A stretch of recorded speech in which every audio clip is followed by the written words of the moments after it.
Well, it is a lovely day, everyone. It is a Friday. It is Nevada Day. We're going to say that state right because I'm becoming a resident. That's right. It's Las Vegas time. There's a hockey game today. That's Eastern, 6 p.m., but it's only 3 p.m. where I am here in Las Vegas, and yes, I am going to that game. And this file, the NHL Pick Sprapp, that's the wrong day. It's actually day 10 of record. The NHL Pick Sprapp predicts that Tampa Bay is going to win this game 3-2. I can't handle that. I cannot go there and walk across the street and bet on Tampa Bay. I'm sorry. So even though it's predicting a Tampa Bay win because Vegas are, let me tell you that arena, that is an amazing feeling. You've never seen a hockey game until you've been there. So what I'm going to do is I'm going to bet the over 5.5, and I'll tell you why. Tampa Bay can put up almost 4 goals a game. Vegas is not going to be as snake-bitten as they were against Vancouver the other night. They had a lot of chances and just couldn't bury it. I sense a lot of action being Nevada Day, so I'm taking the over. I would love to take Vegas, but I'm going to be rooting for them. Maybe I'll throw them in a parlay.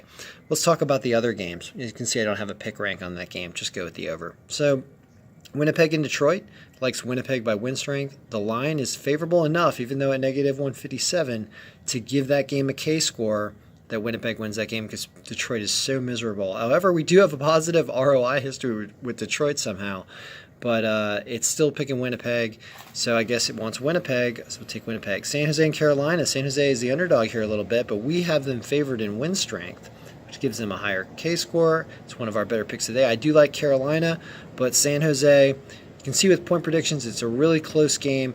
San Jose plus 1.5 is a great play, but I'm probably going to take them to win at plus 101. Then there is Ottawa and Colorado. So here's what's interesting. So it predicts that Colorado is a much better, is a really good team right now.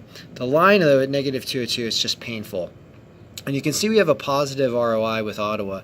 They're offering them at 181. So even though we're predicting they're going to lose this game 5-2 or 3, it still says in the long run, take Ottawa because they're going to win, 1 out of every 2, 1 out of every 3 of these games.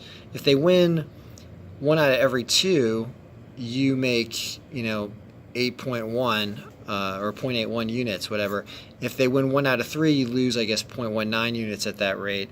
It just says that they're probably, they split on average, although that game's in Colorado. So I'm going to go with Ottawa because Craig Anderson's good. It's a big underdog, but I can see why the file is doing that. Now, should we trust the file? The answer is going to be apparently yes, at least so far. So what this is the bankroll history. And this is by team how we've been doing. Vancouver's a team we've loved. I didn't have when I was at the Vancouver-Vegas game the other night, I hadn't run this yet, so I'm not sure. We're up 10 units at 66 games in. And, it's picking a lot of underdogs. And what I'm going to do is I'm going to go over here, and I'm going to bring the date up to show you exactly what it looks like by date here. It's such a gorgeous day in Las Vegas. It's a great day to go to this game. So what we're doing here is I'm changing the way that you can look at the active fields so that we can look at this by date. Sorry, I'm doing it with one hand. We're going to fix the recording situation because we are getting a whole new setup very, very soon.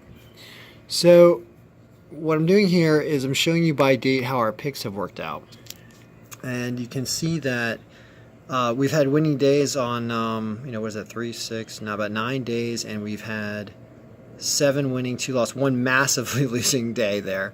I did a slight adjustment to the K-score calculation after that because the K-score is determining what's picked. Yesterday, I think we went like 5-3 or something, but or 4-4, didn't make 3-5, something like that. But it picks a lot of underdogs. I mean, when we look at this by money line, you can end up sorting this and doing a lot of regressive type work on how the money line is structured. So these are, we're looking at now is how we did this by underdogs. That's what I'm sorting by. So what this shows is positive 250, that's a huge payout. We lost a lot of these games that were huge underdog picks. You can see way above the 180 range, right where Ottawa is, right there at that 181 today, actually. But then we started hitting a bunch of these, and it turned out that however the formula was calculating, it was working out in the long run. You kind of have a running profit over here. You can see that this running profit is this column E there, that we continue to make money down here at these rates. And as soon as we start to go into the as soon as we start to go into betting on more favorites, we actually drop a little bit in profit. So at this point in the year, I think what that's saying is that you have this difficulty in engaging the line Vegas-wise, and you have a lot of underdogs that are winning half the time. And when you have a really good line like we see in Ottawa tonight, like San Jose's a plus 101, it seems to be paying out in the long run. We're showing not a huge sample size, only a couple weeks in here, not even, but that's kind of what it's showing. So we'll be doing more updates, and we're doing more extensive videos, and we're going to have a nice real setup. We've got all of our player information here, like if you wanted to look at the matchup of this game today of Tampa Bay and Vegas. Sorry, I'm using a slicer right here to show you Tampa Bay and Vegas. You can break this out by line and do different types of comparisons and see where I can also do the finger here, but so like Tampa Bay's, all that green up there, that's really strong lines. You can actually compare this like line by line. Like I said, all I'm doing is you can right click on this stuff and do expand collapse entire field when you're in a pivot table. So you start to see comparatively where the advantages lie by team, right? We've got Tampa Bay on top. That first line's got a plus 107, plus 101, compared to Vegas down there. Vegas line's one in the middle there is a plus 1.16, so they have a strong line, but you can see there's a drop-off in second, third, fourth line for Vegas that you don't see in Tampa Bay.